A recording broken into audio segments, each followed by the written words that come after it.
અમદાવાદ શહેરમાં જાહેર રસ્તાઓ ઉપર, ચાર રસ્તાઓ ઉપર ભિક્ષાવૃત્તિની પ્રવૃત્તિ કરનારા બાળકો કયા સંજોગોમાં એ ભીખ માગવા માટે મજબૂર બન્યા છે અથવા તો એમને કોઈ શોષણ કરી રહ્યું છે.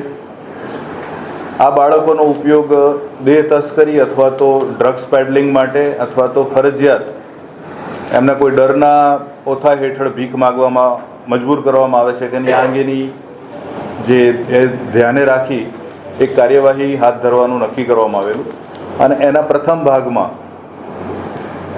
એન્ટી હ્યુમન ટ્રાફિકિંગ યુનિટ દ્વારા આ ડ્રાઈવ અલગ અલગ તબક્કામાં યોજેલ છે અને એની કાર્યવાહી સતત કરવામાં આવનાર છે. તો પ્રથમ ભાગમાં કુલ 14 બાળકો એટલે કે જેમની ઉંમર 10 થી 14 વર્ષની વચ્ચેની છે એવી 7 બાળકીઓ અને 7 બાળકોને રેસ્ક્યુ કરવામાં આવેલા. આ જે બાળકો જે છે એમની જે ઇનિશિયલ કાઉન્સેલિંગ કરવામાં આવી એ કાઉન્સેલિંગમાં જાણવા મળ્યું કે એમના માતા પિતા આર્થિક કારણોસર આ બાળકોને ભીખ માગવા માટે મજબૂર કરે છે. એ બાળકો અને એમના વાલીઓને આ બાળકોને ભીખ ન માગવા મોકલવા માટે એમને કાઉન્સેલિંગ કરવામાં આવેલું. એમને જે પણ જરૂરી મદદ હોય, કારણ કે બાળકોના શાળાકીય શિક્ષણની ખૂબ જ જરૂરિયાત છે અને બાળકો આ પ્રવૃત્તિમાં ન જાય એ આપણી દરેકની ફરજ છે. તો એ ભાગરૂપે એ વખતે એક વાલી વિરુદ્ધ એક ગુનો નોંધવામાં આવેલો અને ચાઇલ્ડ વેલફેર કમિટીના સંકલનમાં રહી આ 14 બાળકોને પ્રથમ બાળગૃહમાં અને ત્યારબાદ એમના વાલીઓને પરત સોંપવામાં આવેલા હતા. આ જ પ્રકારે ડ્રાઈવના બીજા ભાગમાં ગઈકાલે કુલ 5 ટીમો કામે લાગેલી. સવારે 11 વાગ્યાથી રાત્રિના 22:00 સુધીમાં. એમાં ASTUની ટીમ હતી, IUCAWની ટીમ હતી, મહિલા પોલીસ સ્ટેશન ઈસ્ટ તથા મહિલા પોલીસ સ્ટેશન વેસ્ટ તથા ક્રાઇમ બ્રાન્ચની ટીમ. આમ કુલ 5 ટીમો શહેરના અલગ અલગ વિસ્તારોમાં આ ભીખ માગતા બાળકોને આ સુરક્ષિત કરવાના આશયથી કુલ 15 બાળકો રેસ્ક્યુ કરવામાં આવેલા છે. એમાં 9 કિશોર છે અને 6 કિશોરીઓ છે. આ બાળકો પણ અગાઉ જે રેસ્ક્યુ કરાયેલા બાળકોની જેમ જ એમના માતા પિતાની આર્થિક પરિસ્થિતિના કારણે એમના મા બાપના કહેવાથી જ આ ભીખ માગવાની પ્રવૃત્તિ કરતા હતા. આ સંબંધે કુલ 8 વાલીઓ વિરુદ્ધ ગુનો નોંધવામાં આવેલો છે જુવેનાઇલ જસ્ટિસ એક્ટ તથા બેગિંગ એક્ટ હેઠળ. અને આ તમામ બાળકોને રેસ્ક્યુ કરવામાં આવેલા છે, કાઉન્સેલિંગ કરવામાં આવ્યું છે અને ગઈકાલે ક્રાઇમ બ્રાન્ચ ખાતે જ VS હોસ્પિટલથી એક સ્પેશિયલ મેડિકલ ટીમ બોલાવી આ તમામ બાળકોની મેડિકલ ચકાસણી પર કરવામાં આવેલી છે. અને જેમ અગાઉ જણાવ્યું એમ આ બાળકો ડ્રગ પેડલિંગ અથવા તો દેહ તસ્કરીના જે કારોબાર જે છે ગુનાહિત પ્રવૃત્તિમાં ક્યાંય શોષિત થાય છે કે નહીં, આ જે મા બાપ છે એમને પણ કાઉન્સેલિંગ કરવામાં આવ્યું છે. અને ખાસ કરીને રાજ્ય સરકારના ગૃહ વિભાગ દ્વારા આ બાળકોના શાળાકીય શિક્ષણ, પુનર્વસન અને મુખ્ય પ્રવાહમાં બહુ સારી રીતે એમના ભવિષ્યને ઉજળું કરી શકે એ પ્રકારની કાર્યવાહી સુનિશ્ચિત કરવામાં આવનાર છે. ક્રાઇમ બ્રાન્ચ તથા અમદાવાદ મ્યુનિસિપલ કોર્પોરેશન સંકલનમાં રહી આ બાળકોના પુનર્વસન અને શાળાકીય શિક્ષણની જવાબદારી પણ હાથ લેનાર છે. અને આ પ્રકારની ડ્રાઈવ આગામી 6 મહિના સુધી સતત કરવામાં આવનાર છે. અને જે પરિણામે પ્રયત્નો એ રીતના રહેશે કે આવનારા 6 મહિનામાં અમદાવાદ શહેરમાં જાહેર રસ્તાઓ પર, ચાર રસ્તાઓ પર બાળકો ભિક્ષાવૃત્તિની પ્રવૃત્તિ ન કરતા જોવા મળે.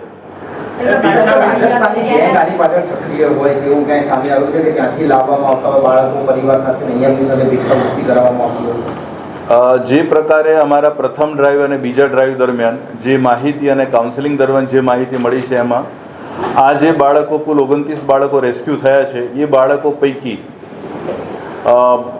થોડા જ બાળકો જિલ્લા બહારના છે, મોટાભાગના અમદાવાદ શહેરના વસતા લોકો છે. અને જે બીજી માહિતી મળેલી છે, અન્ય માહિતી જે રાજ્ય બહારના કેટલાક પરિવારો અથવા તો બાળકો જે શહેરમાં આવેલા છે એ આ વખતે આ ડ્રાઈવમાં હાથ નથી લાગ્યા, પરંતુ એ અંગેની એક ડ્રાઈવ ચાલી રહેલી છે. અને જ્યારે એના મુખ્ય સૂત્રધાર જ્યાં સુધી ન પકડાય ત્યાં સુધીની વધુ વિગતો અત્યારે જાહેર કરવી હિતાવહ નથી.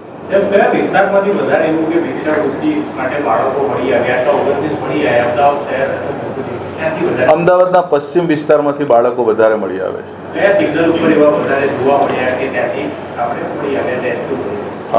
પકવાન 4 રસ્તા છે, શિવરંજની છે, બ્લાઇન્ડમેન એસોસિએશન 4 રસ્તા છે, એ રીતના અલગ અલગ વિસ્તારોમાંથી બાળકો આ રીતે અલગ અલગ ટીમો દ્વારા હાથ લાગેલા છે. માહિતી ડિક્લેર નહીં થાય, પરંતુ અત્યારે એ અંગે કોઈ તપાસ ચાલી રહી છે કે આવું રેકેટ ખરેખર ચાલુ છે, કોઈ તપાસમાં હકીકત સામે આવી છે અને તેને લઈને તપાસ થઈ રહી છે?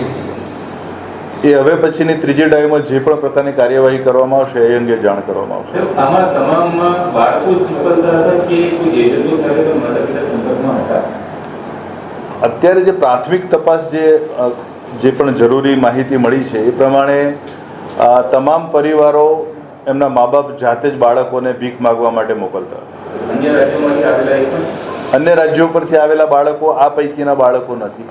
એ હવે પછીની ડ્રાઈવમાં હાથ ધરવામાં આવશે. કારણ કે કેટલાક આ જે પ્રથમ ડ્રાઈવ થયા બાદ અને બીજી ડ્રાઈવની વચ્ચે થોડીક માહિતી પ્રાથમિક એવી પણ મળી છે કે અમુક બાળકો જે આ બાળકો સાથે પણ બીજા બાળકો જે ભીખ માગવામાં સાથે સંકળાયેલા હતા એ બાળકો કેટલાક સમયથી ત્યાં નથી.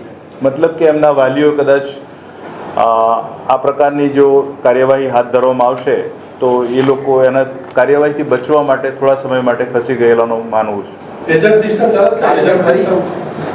એજન્ટ સિસ્ટમ અથવા તો બીજા જે સ્પેસિફિક ફરજિયાતપણે ભીખ માગવાની પ્રવૃત્તિ કરનાર તત્વોની જે માહિતી છે અત્યારે હાલ એકત્રિત કરવામાં આવી રહેલી છે અને આયોજનબદ્ધ રીતે એ લોકોને હાથ પગ કરવામાં આવશે.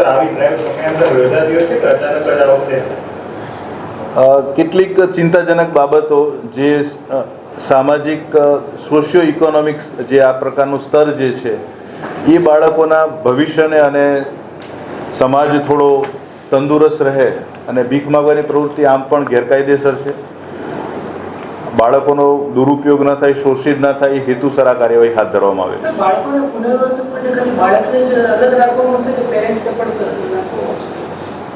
અત્યારે જે પ્રકારે આયોજન હાથ ધરાયું છે પહેલાં શાળાકીય શિક્ષણની પહેલાં જરૂરિયાત છે. કારણ કે આ જે બાળકો જે મળ્યા છે અત્યારે એ બાળકો બધા જ પોતાના વાલી સાથે રહે છે એટલે બાળકોનું શાળાકીય શિક્ષણ અને એમની પ્રાથમિક જરૂરિયાતો પૂરી કરવામાં આવશે. અને જેના કારણે જ્યારે બાળક શાળાએ જતું થશે તો એના મા બાપને પણ સારું લાગશે અને ભવિષ્યમાં આ પ્રકારની પ્રવૃત્તિમાં એને સંડોવે નહીં. આ તમામ બાળકો 10 થી 14 વર્ષની વચ્ચેના છે.